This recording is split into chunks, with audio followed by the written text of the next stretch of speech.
बिस्मिल्लाहिर्रहमानिर्रहीम।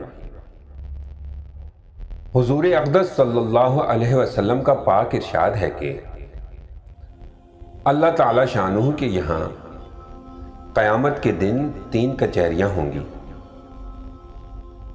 एक कचहरी में तो मुआफ़ी का जिक्र ही नहीं, ये शिर्क व तौहीद की कचहरी है।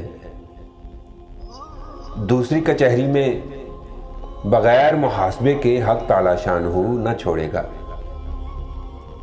यहां तक कि उसका बदला न ले ले। ये लोगों के एक दूसरे पर जुल्म की कचहरी है, चाहे जानी हो, जैसा कि बुरा भला कहना, आबरू रेजी करना, ऐब लगाना वगैरह वगैरह, या माली हो कि किसी का माल नाहक तरीके से ले लिया हो। तीसरी कचहरी अल्लाह ताला शानुहू के अपने हुकूक की कचहरी है। इसमें चाहे अजाब दे दे, चाहे मुआफ़ कर दे।